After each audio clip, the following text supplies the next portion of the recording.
Hello guys, कैसे हैं आप सब लोग। होप यू बेटा बहुत अच्छे होंगे। आज की इस वीडियो क्लास में बेटा हम लोग डेथ ऑफ ए पार्टनर पढ़ने जा रहे हैं। अगर आप पहली बार डेथ ऑफ ए पार्टनर पढ़ रहे हैं और आपको डेथ ऑफ ए पार्टनर का ABCD कुछ नहीं आता है तो ये वीडियो बहुत यूजफुल है आपको। इसमें मैं डेथ ऑफ ए पार्टनर का जो भी बेसिक से एडवांस कंसेप्ट होता है वो सारा इस वीडियो में आपको समझाने वाला हूँ। प्लस अगर आपका एग्जाम है और आप एग्जाम से पहले डेथ ऑफ ए पार्टनर के सारे इंपॉर्टेंट पॉइंट को रिवाइज करना चाहते हैं अपने माइंड में, तो भी ये वीडियो बहुत यूजफुल है।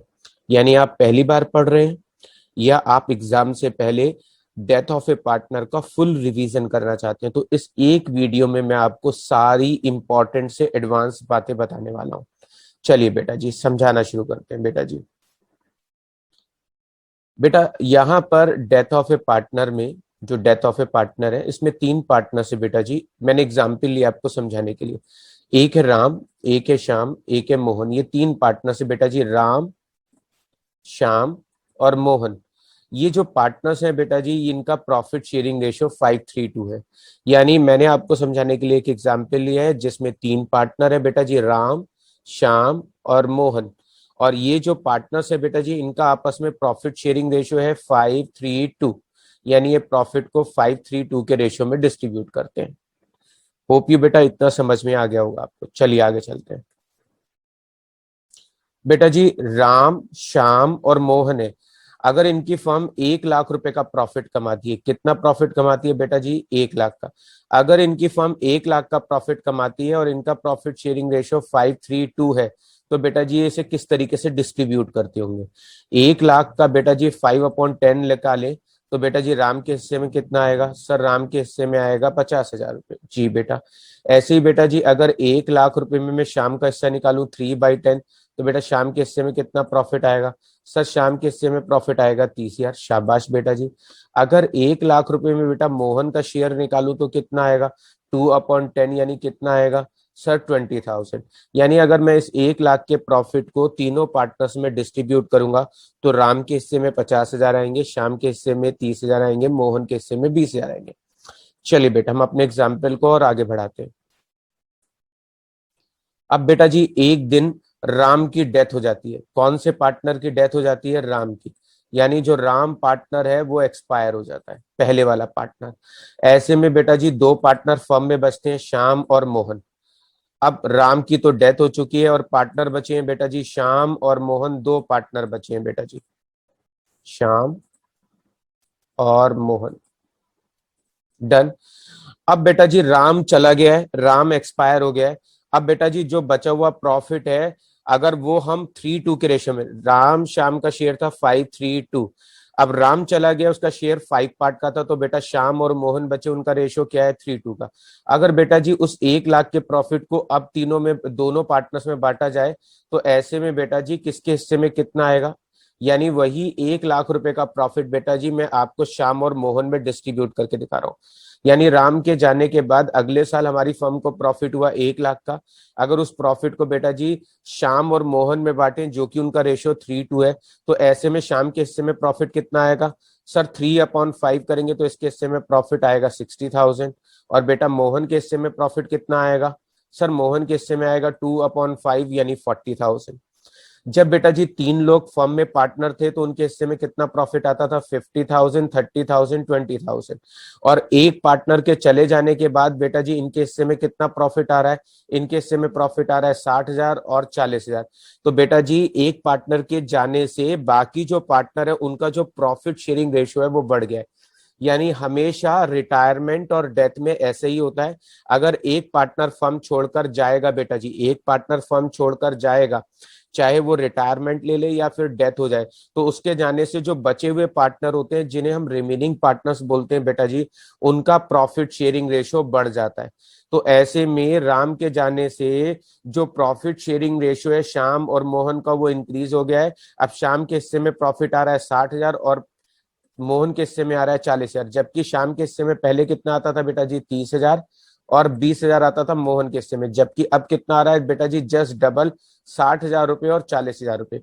तो मैं आपको यह समझाने की कोशिश कर रहा हूं कि एक पार्टनर अगर चला जाएगा फर्म से, तो जो बचे हुए पार्टनर्स होंगे, रिमेनिंग पार्टनर्स होंगे, उनका प्रॉफिट शेयरिंग रेशियो इंक्रीज हो जाएगा। डन बेटा जी। चलिए अब आगे समझेंगे बेटा जी। यहां पर बेटा जी अब फर्म में कितने पार्टनर बचे हैं बेटा जी, फर्म में दो पार्टनर बचे हैं, श्याम और मोहन, दो पार्टनर फर्म में बचे हैं। और जो राम पार्टनर है बेटा जी, उसकी डेथ हो गई है।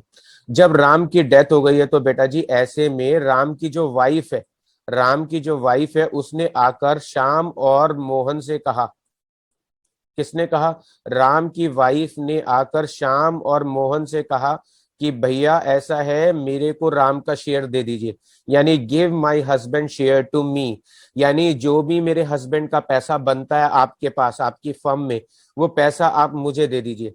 तो ऐसे में राम की वाइफ राम के हिस्से का पैसा मांगने आई है बेटा जी।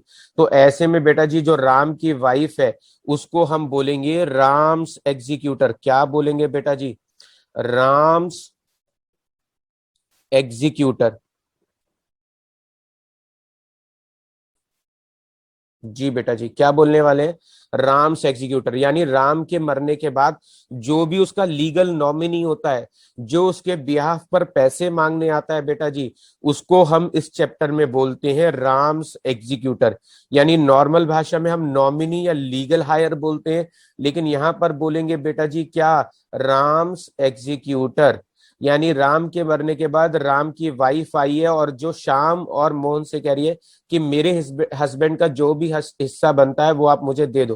तो ऐसे में बेटा जी श्याम और मोहन को क्या है, पैसे किसको देने पड़ेंगे, राम के, राम की वाइफ को, और उसको हम बोलेंगे राम्स एग्जीक्यूटर अकाउंट। डन बेटा जी। आइए और बेटर समझते हैं बेटा जी। अब श्याम और मोहन दो पार्टनर्स हैं बेटा जी। राम के जाने के बाद श्याम और मोहन ने डिसाइड किया है, क्या डिसाइड किया है बेटा जी, इन्होंने डिसाइड किया है कि ये जो है राम का जो भी शेयर है बेटा जी, राम का जो भी शेयर है वो उसके लीगल नॉमिनी को दे देंगे। किसको दे देंगे, लीगल नॉमिनी को। और जो भी उसका लीगल नॉमिनी होगा उसको हम क्या बोलेंगे, राम्स एग्जीक्यूटर अकाउंट। आया समझ में। श्याम और मोहन ने डिसाइड किया है कि राम के मरने के बाद राम का जो भी पैसा है बेटा जी वो उसके लीगल नॉमिनी को देंगे। और राम का जो लीगल नॉमिनी है वो कौन है, राम की वाइफ। और राम की वाइफ को हम सारा पैसा देंगे और उसको हम इस चैप्टर में बोलेंगे राम्स एग्जीक्यूटर। यानी राम के मरने के बाद जो भी उसका हिस्सा है वो हम उसकी वाइफ को देंगे, और यहाँ पे उसकी वाइफ को अब हम बोलेंगे राम्स एग्जीक्यूटर। डन। अब बेटा जी राम की वाइफ कह रही है कि भाई मेरे हस्बैंड का हिस्सा मुझे दे दिया जाए, तो अब हमें राम का सारा हिस्सा राम की वाइफ को देना है। तो बेटा जी हम क्या क्या देंगे, ध्यान से सुनेंगे बेटा जी। राम की जो भी कैपिटल है, राम की जो भी कैपिटल है बेटा जी वो उसका सारा पैसा हम उसकी वाइफ को दे देंगे। इसके अलावा राम का जो भी जनरल रिजर्व, बैलेंस शीट में जो जनरल रिजर्व दिया होता है, वर्कमैन कंपनसेशन फंड दिया होता है, इन्वेस्टमेंट फ्लक्चुएशन रिजर्व दिया होता है, उसमें जो भी हिस्सा बनेगा बेटा जी वो भी हम राम की वाइफ को दे देंगे। इसके अलावा राम का एक्यूमुलेटेड प्रॉफिट एंड लॉस में जो भी हिस्सा बनेगा बेटा जी वो भी उसकी वाइफ को देंगे। एक्यूमुलेटेड प्रॉफिट एंड लॉस बेटा जी अगर आपको नहीं पता है तो बैलेंस शीट के लायबिलिटी में या बैलेंस शीट के एसेट्स में जो P&L दिया होता है बेटा उसको बोलते हैं एक्यूमुलेटेड प्रॉफिट एंड लॉस। अगर लायबिलिटी कॉलम में प्रॉफिट एंड लॉस लिखा है तो इसका मतलब है ये प्रॉफिट है, और एसेट्स वाली साइड में प्रॉफिट एंड लॉस लिखा होता है तो इसका मतलब है बेटा जी ये लॉस होता है। तो बैलेंस शीट में जो भी प्रॉफिट होता है बेटा जी या लॉस होता है उसे हम पुराना प्रॉफिट और लॉस बोलते हैं, उसे हम अनडिस्ट्रीब्यूटेड प्रॉफिट और अनडिस्ट्रीब्यूटेड लॉस बोलते हैं, या फिर उसको हम एक्यूमुलेटेड प्रॉफिट और लॉस भी बोलेंगे। तो जो भी बैलेंस शीट में प्रॉफिट और लॉस रखा होगा उसमें भी हम राम का हिस्सा निकालकर उसकी वाइफ को देंगे। पुरानी गुडविल बेटा जी, पुरानी गुडविल वो होती है जो कहाँ लिखी हुई होती है, एसेट्स में। अगर एसेट्स वाले कॉलम में कोई पुरानी गुडविल है तो बेटा जी उसमें भी उसका शेयर हम चार्ज कर लेंगे। डन। नीचे एडजस्टमेंट में बेटा जी जो भी गुडविल दी होगी, नीचे एडजस्टमेंट में जो भी गुडविल दी होगी बेटा जी उसमें जो भी राम का शेयर निकलेगा वो भी हम उसकी वाइफ को दे देंगे। इसके अलावा बेटा जी अगर उसने करंट ईयर में कोई काम किया है, करंट ईयर में उसने कुछ महीने काम किया है, फॉर एग्जाम्पल बेटा जी मैं आपको समझाने के लिए एग्जाम्पल लेता हूं, मान लो बेटा जी जो राम है उसने अप्रैल, मई और जून बेटा जी 3 महीने काम करने के बाद बेटा जी वो एक्सपायर हुआ है। अप्रैल, मई, जून 3 महीने बेटा जी उसने करंट ईयर में काम किया है। तो करंट ईयर प्रॉफिट में जो भी उसका सैलरी होगा, मान लो उसने 3 महीने काम किया है और इस 3 महीने में बेटा जी अगर उसकी कोई सैलरी बनती होगी तो 3 महीने की सैलरी निकालकर हम उसकी वाइफ को दे देंगे बेटा जी। ऐसे ही बेटा जी 3 महीने के लिए उसका बिजनेस में जो भी पैसा इन्वेस्ट होगा, 3 महीने का उसकी कैपिटल पे जो भी करंट ईयर का इंटरेस्ट बनता होगा वो भी उसको निकाल कर दे देंगे। इसके अलावा बेटा जी जो 3 महीने उसने हमारी फर्म में काम किया है, उस 3 महीने में हमारी फर्म ने जो भी प्रॉफिट कमाया है बेटा जी उसमें भी उसका शेयर निकालकर उसको दे देंगे। अगर फर्म ने कोई ज्वाइंट लाइफ पॉलिसी ली हुई है, यानी तीनों पार्टनर के नाम पर कोई LIC पॉलिसी ली है जिसे हम ज्वाइंट लाइफ पॉलिसी बोलेंगे, अगर कोई कंबाइंड पॉलिसी इन तीनों पार्टनर्स के नाम पर ली हुई है बेटा जी, तो उस कंडीशन में उसका जो भी शेयर बनता होगा वो भी उसको दे देंगे बेटा जी। डन। इसके अलावा बेटा जी अगर कोई रिवैल्यूएशन प्रॉफिट और लॉस कैलकुलेट हो रहा है हमारी फर्म में, अगर प्रॉफिट निकल रहा है तो भी उसमें शेयर देंगे और लॉस होगा तो उसमें उसका हिस्सा काट लेंगे। इसके अलावा अगर राम ने कोई पैसा विड्रॉ किया है बेटा जी फर्म से तो उसका पैसा उसके अकाउंट से चार्ज कर लेंगे। अगर इंटरेस्ट ऑन ड्रॉइंग का कोई पार्टनरशिप डीड में रूल दिया हुआ है तो बेटा जी वो भी हम उसके अकाउंट से चार्ज कर लेंगे। तो जब भी कोई पार्टनर एक्सपायर होता है तो बेटा जी याद रखिएगा जो भी उसका लीगल नॉमिनी होगा उसको हम इन सारी चीजों में हिस्सा देने वाले हैं। यानी जिस पार्टनर की डेथ हुई है उसकी कैपिटल का पैसा उसके नॉमिनी को देंगे, जो भी बैलेंस शीट में general reserve, WCF, investment fluctuation reserve दिया उसमें भी उसको हिस्सा देंगे। लाइबिलिटी कॉलम में अगर कोई प्रॉफिट होगा तो उसमें भी शेयर देंगे। एसेट साइड में कोई लॉस होगा तो इसका हिस्सा चार्ज कर लेंगे। कोई ओल्ड गुडविल एसेट्स में दी होगी तो उसमें उसका हिस्सा चार्ज कर लेंगे। इसके अलावा बेटा जी कोई नई गुडविल होगी तो उसमें उसका हिस्सा निकालकर उसके लीगल नॉमिनी को देंगे। करंट ईयर में अगर उसने काम किया है कुछ महीने, जैसे मैंने एग्जांपल लिया अप्रैल, मई, जून, उसने जितने महीने काम किए उतने महीने की सैलरी भी देंगे। उतने महीने का अगर उसका इंटरेस्ट ऑन कैपिटल बनेगा तो वो भी उसको निकाल कर देंगे। करंट ईयर में उसने जितने महीने काम किया उसमें भी उसका प्रॉफिट में हिस्सा निकाल कर देंगे। इसके अलावा बेटा जी जो ज्वाइंट लाइफ पॉलिसी अगर फर्म ने कोई लिया तो उसमें भी उसका हिस्सा निकाल कर देंगे। अगर कोई रिवैल्यूएशन प्रॉफिट होता है तो उसमें उसका हिस्सा देंगे और लॉस होगा तो उसका हिस्सा चार्ज कर लेंगे। अगर कोई ड्राइंग है या इंटरेस्ट ऑन ड्राइंग है तो उसका पैसा उसके अकाउंट में से चार्ज कर लेंगे। तो यानी कि जब कोई पार्टनर की डेथ होगी, किसी पार्टनर की डेथ होगी तो उसके लीगल नॉमिनी को इन सारी चीजों का पैसा देंगे या उससे कुछ पैसे चार्ज कर लेंगे। डन। अब बेटा जी ये तो ही इंपॉर्टेंट बात है कि क्या क्या चीजें आपको याद रखनी है, क्या क्या चीजों में हिस्सा देंगे। अब बेटा जी इस चैप्टर में कुछ पॉइंट बहुत इंपॉर्टेंट है जिनकी कैलकुलेशन आपको बहुत संभाल के करनी है। वो कौन कौन से इंपॉर्टेंट पॉइंट है जिनकी कैलकुलेशन हमेशा आपको बहुत केयरफुली करनी है। करंट ईयर यानी जो भी गुडविल है बेटा जी, जो भी गुडविल है उसमें जब भी हम शेयर कैलकुलेट करेंगे तो बेटा जी बहुत ध्यान से करेंगे। इसके अलावा इंटरेस्ट ऑन कैपिटल निकालते समय बेटा जी हम बहुत केयरफुल होकर कैलकुलेशन करेंगे। इसके अलावा बेटा जी जो भी करंट ईयर प्रॉफिट में उसका हिस्सा बनता है उसमें भी उसका शेयर निकालते समय हम बहुत केयरफुली कैलकुलेशन करेंगे। जिनको मैंने ग्रीन से हाईलाइट किया बेटा जी ये 3 पॉइंट बहुत इंपॉर्टेंट है। यानी गुडविल में शेयर कैलकुलेट करते समय आप बहुत केयरफुल कैलकुलेशन करेंगे। इंटरेस्ट ऑन कैपिटल में उसका शेयर निकालते समय बेटा जी वो भी बहुत ध्यान से करेंगे। और करंट ईयर प्रॉफिट में उसका हिस्सा निकालते समय बहुत ध्यान से कैलकुलेशन करेंगे। क्या चीज आपको ध्यान रखनी चाहिए आइए बेटा जी समझाता हूं। बेटा जी याद रखिएगा, आप जानते हैं बेटा जी जब भी हमें गुडविल में हिस्सा कैलकुलेट करना होगा तो आपको क्या ध्यान रखना है। राम के जाने से अल्टीमेटली बेटा जी किसको फायदा हुआ है? सर राम के जाने से श्याम को फायदा हुआ है। जी बेटा। और किसको फायदा हुआ है? बेटा जी मोहन को। ऐसे में बेटा जी राम के जाने के बाद श्याम और मोहन जो पार्टनर है उनका हमेशा गेनिंग रेशो निकालेंगे बेटा जी। क्या निकालेंगे बेटा जी? गेनिंग रेशो निकालेंगे। कैसे निकालेंगे बेटा जी गेनिंग रेशियो? अगर आपको नहीं आता है बेटा जी तो ध्यान से सुनेंगे कैसे निकालेंगे। बेटा जी ओल्ड रेशियो था 5:3:2 और न्यू रेशियो बेटा जी श्याम और मोहन का दिया हुआ है 3:2। तो बेटा जी गेनिंग रेशियो निकालने का फार्मूला होता है new ratio minus old ratio. क्या फार्मूला होता है? New ratio minus old ratio. तो मैं क्या करूंगा बेटा जी न्यू रेशियो में से ओल्ड रेशियो घटाऊंगा। न्यू रेशियो बेटा जी 3:2 है, सम कितना दिया हुआ है बेटा जी 5। इसके अलावा ओल्ड रेशो कितना दिया हुआ है बेटा जी 5:3:2। डन बेटा जी। ऐसे में न्यू रेशो राम का तो कुछ होगा नहीं क्योंकि राम तो एक्सपायर हो गया। तो ऐसे में बेटा जी डिनोमिनेशन, इसका डिनोमिनेशन 5 है, इसका डिनोमिनेशन 10 है। डिनोमिनेशन बराबर करने के लिए कितने से इंटू करेंगे बेटा जी? 2 से। तो 2 की इंटू बेटा जी 3 में करेंगे, 2 की इंटू 3 में करेंगे, और बाद में बेटा जी 2 की इंटू 2 में करेंगे। तो ऐसे में बेटा जी 2 की इंटू 3 में करेंगे तो क्या आ जाएगा? 6 इसका।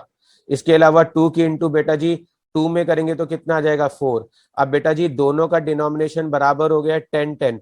अब बेटा जी 6 और 4 में से 3 2 घटाएंगे तो ऐसे में बेटा जी क्या निकल कर आएगा?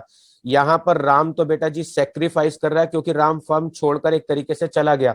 तो राम सेक्रीफाइस कर रहा है, श्याम गेन कर रहा है। श्याम के हिस्से में पहले 3 पार्ट आता था, अब 6 पार्ट आता है बेटा जी। तो कितने पार्ट का गेन कर रहा है? 3 पार्ट का। मोहन बेटा जी 2 पार्ट का, पहले मोहन के हिस्से में पहले 2 पार्ट आता था, 4 पार्ट आता है, तो बेटा जी ये 2 पार्ट का गेन कर रहा है। तो कौन कौन गेनर है बेटा जी? श्याम और मोहन गेनर है 3:2 के रेशो में बेटा जी। तो पैसे कौन देंगे बेटा जी? याद रखेंगे, पैसे श्याम और मोहन देंगे। किस रेशो में देंगे? 3 और 2 के रेशो में। तो जब भी आप गुडविल का पॉइंट करेंगे सॉल्व, तो याद रखेंगे पहले आपको क्या निकालना है? Gaining ratio. और राम को पैसे कौन देंगे बेटा जी? श्याम और मोहन। किस रेशो में देंगे बेटा जी? गेनिंग रेशो में। गेनिंग रेशो निकालने का formula new ratio minus old ratio. Done. आइए बेटा जी अब आते हैं एक और इंपॉर्टेंट पॉइंट पे। अगर आपको इंटरेस्ट ऑन कैपिटल क्वेश्चन में निकालने के लिए कहा गया है तो इंटरेस्ट ऑन कैपिटल निकालते समय बहुत ध्यान से कैलकुलेशन करेंगे बेटा जी। इंटरेस्ट ऑन कैपिटल निकालने के बेटा जी 2 तरीके यूज करने पड़ सकते हैं। तो इंटरेस्ट ऑन कैपिटल का फार्मूला क्या रहेगा? कैपिटल, राम की कैपिटल लिखेंगे इनटू रेट, क्वेश्चन में रेट 10%, 9%, 12% जो भी दिया है, अपॉन में 100 रखेंगे, इनटू मंथ अपॉन 12। बेटा जी या तो कैलकुलेशन आपको मंथ में करनी पड़ेगी एग्जाम में, या तो कैलकुलेशन आपको मंथ में करनी होगी, याद रखिएगा, या फिर कैलकुलेशन बेटा जी आपको डेज में करनी पड़ेगी। अगर आपको नहीं पता है कि मंथ में कब करते हैं डेज में, तो याद रखिएगा अगर किसी पार्टनर की डेथ 1 जून को हुई है, 1 जून को हुई है, या किसी पार्टनर की डेथ बेटा जी 15 जून को हुई है, या किसी पार्टनर की डेथ 30 जून को हुई है, अगर डेथ बेटा जी मंथ के स्टार्टिंग में, मंथ के मिड में, या मंथ के एंड में हुई है, तो कैलकुलेशन करेंगे मंथ में। किसमें करेंगे? मंथ में। उस कंडीशन में इंटरेस्ट ऑन कैपिटल का फार्मूला लगाएंगे, capital into rate upon 100 into month upon 12। अगर उसने 3 मंथ काम किया है तो 3/12 लिखेगा, अगर बेटा जी 6 मंथ काम किया तो 6/12 करेगा। डन। अब आगे आइएगा बेटा जी, इंटरेस्ट ऑन कैपिटल आपको डेज में भी कैलकुलेट करने पड़ सकते हैं। डेज में कब कैलकुलेशन करेंगे बेटा जी? डेज में कैलकुलेशन तब करनी है जब क्वेश्चन में ऐसे लिखा हो कि जिस पार्टनर की डेथ हुई है उसकी डेथ 5 जून को हुई है, 12 जून को हुई है, या 25 जून को हुई है। यानी कि मंथ की स्टार्टिंग, मंथ की मिड और मंथ की एंडिंग डेट को छोड़कर कभी भी डेथ हुई है। फिर से बोलता हूं, मंथ की स्टार्टिंग, मंथ की मिड और मंथ की एंडिंग डेट को छोड़कर अगर किसी और डेट में उसकी डेथ हुई है तो बेटा जी कैलकुलेशन किस में करेंगे? डेज में। फार्मूला क्या लगेगा? Capital into rate upon 100 into days upon 365। Done बेटा जी। ये इंटरेस्ट ऑन कैपिटल निकालने का इंपॉर्टेंट पॉइंट है जो आपको याद रखना है। आइएगा बेटा जी तीसरा इंपॉर्टेंट पॉइंट, तीसरा इंपॉर्टेंट पॉइंट है बेटा जी करंट ईयर प्रॉफिट में हिस्सा। जो भी बेटा जी करंट ईयर प्रॉफिट में उसका हिस्सा बनेगा वो हम उसे कैलकुलेट करके देंगे। जैसे मैंने एग्जांपल लिया कि उसने अप्रैल, मई और जून 3 महीने फर्म में काम किया बेटा जी, तो इस 3 महीने में जितना भी उसका प्रॉफिट बनेगा बेटा जी वो उसका हिस्सा निकाल कर देंगे। इन 3 महीने का जो भी प्रॉफिट हम कैलकुलेट करेंगे बेटा जी उसको बोलेंगे P and L suspense. P and L suspense क्यों बोलते हैं बेटा जी? पी एंड एल सस्पेंस इसलिए बोलते हैं कि प्रॉफिट एंड लॉस हमेशा ईयर एंडिंग डेट पे बनता है। और यहां पर क्या है बेटा जी, जो राम है उसकी वाइफ आकर कह रही है कि मेरे हस्बैंड का हिस्सा दे दो, तो ऐसे में बेटा जी जिस तारीख में उस पार्टनर की डेथ हुई है हम उन 3 महीनों का एक प्रॉफिट एंड लॉस अकाउंट बनाकर प्रॉफिट कैलकुलेट करेंगे।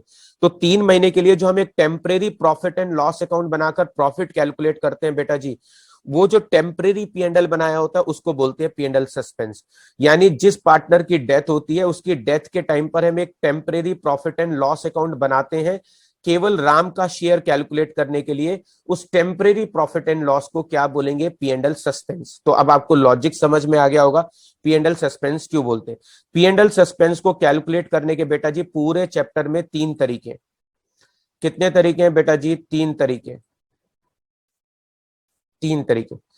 पहला तरीका बेटा जी एवरेज प्रॉफिट, फार्म क्वेश्चन में लिखा हुआ आएगा क्लियरली, आपको एवरेज प्रॉफिट मेथड से करना है, प्रीवियस ईयर प्रॉफिट मेथड से करना है, या previous year profit upon previous year cell method से करना है। तीनों में से कौन सा फार्मूला यूज करना है वो क्वेश्चन में क्लियरली लिखा हुआ आएगा। पहला फार्मूला है average profit into period upon 12। अगर 3 महीने काम किया तो बेटा जी 3 अपॉन 12 लिखेगा। अगर डेज में काम किया है बेटा जी 73 डेज तो 73 अपॉन 365 करेगा। इनटू जिसकी भी डेथ हुई है उसका शेयर निकाल दीजिएगा। जैसे हमारे एग्जाम्पल में राम की डेथ हुई है तो बेटा जी राम का शेयर निकाल कर दे देना। ये फार्मूला कब लगेगा, जब टीचर ने कहा है कि एवरेज प्रॉफिट के बेसिस पर कैलकुलेशन करो। अगर टीचर ने कहा है प्रीवियस ईयर प्रॉफिट के बेसिस पे उसका हिस्सा कैलकुलेट करो, तो previous year profit into period upon 12, period upon 12 यानी कि 3 अपॉन 12 इनटू बेटा जी राम का शेयर जो भी बनता होगा वो उसको निकाल कर दे देंगे। डन बेटा जी, राम का शेयर। उसके बाद बेटा जी तीसरा हिस्सा आता है। तीसरा वाला फार्मूला तब लगाना है जब क्वेश्चन में ऐसे लिखा हुआ है कि जो आपको करंट ईयर प्रॉफिट में उसको हिस्सा देना है on the basis of previous year profit और प्रीवियस ईयर सेल के बेसिस पे देना है। किसके बेसिस पे बेटा जी, प्रीवियस ईयर प्रॉफिट और प्रीवियस ईयर सेल के बेसिस पे अगर हिस्सा निकालने के लिए कहा है तो तीसरे वाला मेथड लगेगा। फार्मूला है previous year profit upon previous year cell into current year cell into बेटा जी क्या करेंगे, जो भी राम का शेयर बनता होगा बेटा जी निकालकर उसको दे देंगे। डन। अगर बेटा जी कैलकुलेशन मंथ में करनी है तो बेटा जी आप याद रखिएगा कि आपको 6 अपॉन 12 लेना है या 3 अपॉन 12। अगर कैलकुलेशन बेटा जी डेज में करने के लिए कहा है टीचर ने तो 73 अपॉन 365 यानी जितने दिन निकलते हैं उतने लीजिएगा। ऐसे ही बेटा जी अगर कैलकुलेशन मंथ में कहा है तो बेटा जी 6 अपॉन 12 या 3 अपॉन 12 जो भी क्वेश्चन में अप्लाई होगी इन्फॉर्मेशन वो। अगर डेज में कहा है तो 73 अपॉन 365। लास्ट वाले में बेटा जी डेज या मंथ का यूज नहीं होता है। तो आप याद रखेंगे बेटा जी कि पी एंड एल सस्पेंस को कैलकुलेट करने के 3 मेथड होते हैं पूरे चैप्टर में, average profit, previous year profit या फिर previous year profit previous year cell के बेसिस पे। बेटा जी आगे इन फ्यूचर जो वीडियोस होंगी उनमें मैं आपको ये सारे मेथड से क्वेश्चन सॉल्व करके दिखाऊंगा, तो आपको प्रैक्टिकली कैसे सॉल्व करना है बेटा वो समझ में आ जाएगा आगे। डन जी बेटा जी। आपको इस चैप्टर में कितने अकाउंट बनाने पड़ेंगे, जिस पार्टनर की डेथ होती है बेटा जी मेनली उसी पार्टनर से रिलेटेड आपको अकाउंट बनाने पड़ेंगे। तो आपको टोटल 3 अकाउंट बनाने हैं बेटा जी। एक तो राम का कैपिटल अकाउंट बनाना है, जिस पार्टनर की डेथ हुई है उसका कैपिटल अकाउंट बनाना है। एक उसके नॉमिनी यानी उसके एग्जीक्यूटर का अकाउंट बनाना है।